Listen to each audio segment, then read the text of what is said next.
Hi, this is a video journal of the worship ministry introducing our fall season of worship.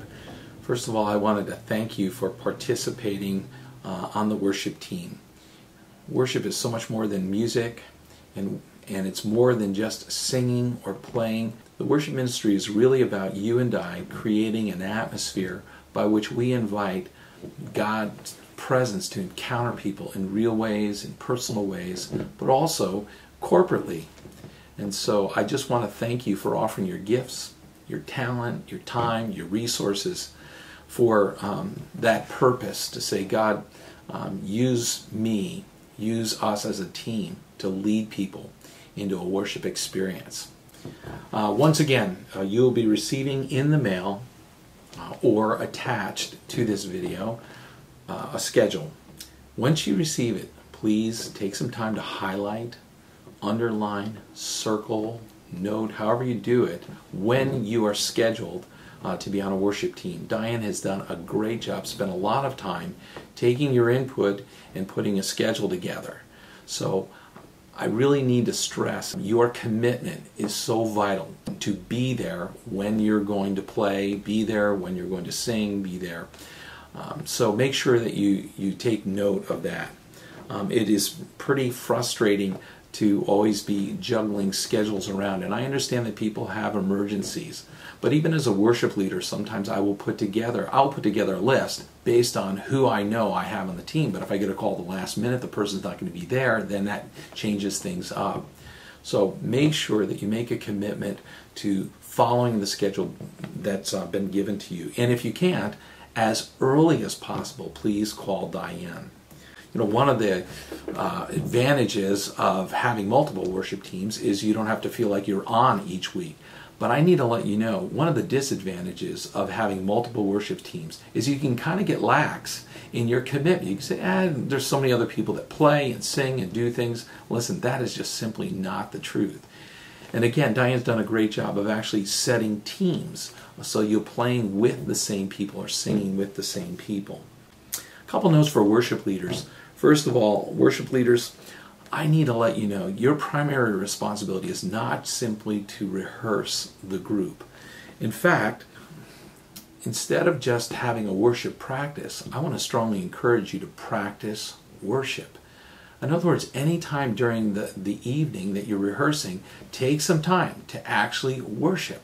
And as you do that, maybe you'll take time to share prayer requests. Maybe take time to share about what God's doing in your own life personally, and then maybe ask other members what they're going through. A couple weeks ago when I led, we were talking about just the presence of evil. Evil happens in people's lives, and yet will I make a commitment that even though an evil may happen to me or to someone that I love, will I continue to stand firm? And that was just my heart. I had people share about their experiences where things happen.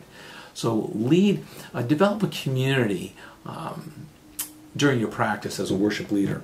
Again, let me talk about worship sets for a moment. Because you usually lead about once a month, I find it really difficult to believe that I need to get the list like the day before. You know, think about a month from now. Think about, God, what are you saying? What would you like to say through me? Now, some of you I know like to coordinate the music with the message, but you can call me. If I've got a message that far in advance, I'll give you where I'm going. But if not, just take the songs that God's placed in your heart. Get them in advance, and that way we can get them to your team in advance.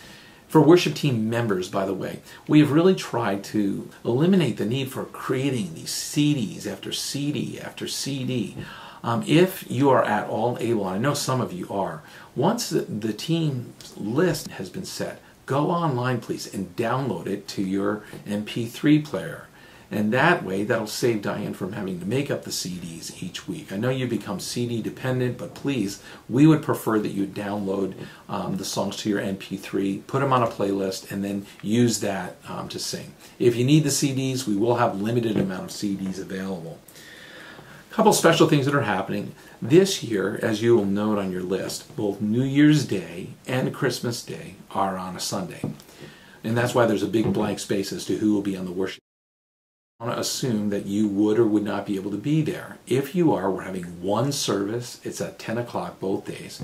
If you are, please, please, please, let us know that you can be on the worship team that one or both of those days.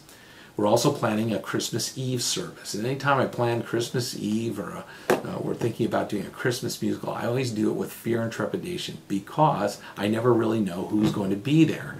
And so if you can let me know whether you would A, like to be part of a Christmas musical, which would involve drama and dance and singing, Christmas musical, or you're able to be part of the Christmas Eve service, let us know in the office as quickly as possible.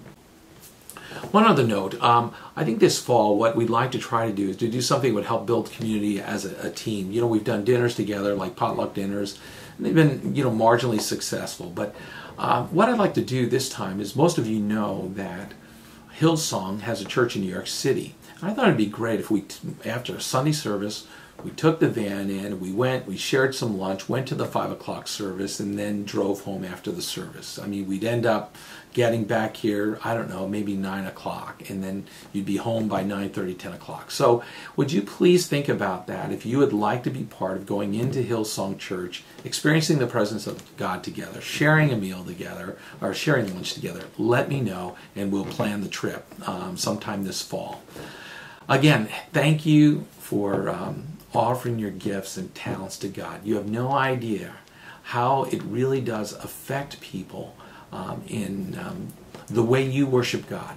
They're encouraged to worship God. The way that you respond to God, they respond to God. And worship leading is a vital part of this congregation. One of our core values is that we so appreciate and desire and want the presence of God. Now, we know we're all carriers of the presence of God, but there's something that happens when we get together corporately. And you're really a vital part of making that something happen. So God bless you, and I look forward to worshiping with you.